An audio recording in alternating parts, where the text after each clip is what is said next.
So this week we learned about the theory of comprehension, and we learned about what influences it and what factors are involved. And we exercised 4 principles on how we ourselves comprehend reading and listening in general. So here's my theory of comprehension. Under comprehension principle 1, we were given 3 different tasks, and the first one, we were supposed to read a passage while we were being read a different passage. And for me, I didn't really read the instructions clearly, so I was really confused on what I was supposed to do. And if I were a child in this situation, if you weren't paying attention, it'd be really hard to know what you were trying to listen to, and let alone comprehend that. The second task I couldn't open up with my laptop, it wouldn't let me. And then the third task, we were giving a set of questions, or we had to remember the last word of every section. And for me, I was just trying to focus on the last word instead of what it was about. So that was kind of hard when it came to the questions to try to remember what the story was about, because I remembered all the words, I just didn't remember what it was about. And I think in all of these, in the first situation, I really just remembered the main concepts of both what was being said and what I was reading. And if I would have tried to remember details, I would have got lost and lost the entire concept of both situations. So I just tried to listen to and read just the main concepts of what was going on. And so I have this picture here, and this just basically shows what your mind can think when you're doing tasks like these, and how your brain can be all sorts of different ways, making reading distracting and not being able to comprehend what you're trying to read.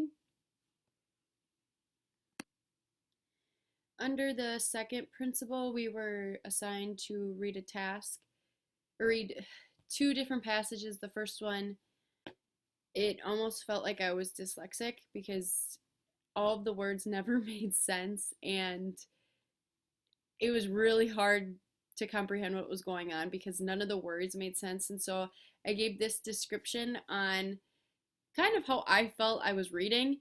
And then the second passage had the same amount of material, it just, the words were flowing together better than in the first one. There were still a couple mistakes, but it was a lot easier to comprehend. And after I read, like when I was reading the first passage, I had a really hard time wanting to go back and read what it was actually about, rather than in the second passage, it was a lot easier to get the first time, so I didn't have to go back and read it, so it was a lot more pleasant to read. The third principle, we had to read a passage and then listen to a passage about female and male rights, and it was given by Emma Watson. Why I have a picture of her on here. And to me, it was easy to comprehend what the passage was about, and then listening to her was just equally as easy. I didn't really find a lot of breakdowns or conflict in this situation, but I will say it's a lot easier to listen to somebody in my situation than to read it, because you get all of the other forms of communication like nonverbals and facial expressions. So that's just how I learn better. And the reading, some of the words were a little bit big, but other than that, I understood what was going on. The fourth principle, we were given the task to read 2 passages. One was about the galaxy, and one was about, it had like a story and then kind of went into depth about the story. And for me, reading the first article, I read about halfway through it and I was like, I don't understand what's going on. So that's why I posted this picture of the dog with the meme, I have no idea what I'm doing, because that's kind of how I felt reading that. I was just like, this doesn't make any sense. And that may also be because I wasn't interested in it, and I don't really have that much knowledge in the galaxy. But the second passage, it was more intriguing and more interesting because it had more color to it. It first gave you the story and you were instantly intrigued by it, and then it kind of went into deep detail about it, but it was still interesting. It wasn't using too big of words or basically talking about something that I wouldn't know.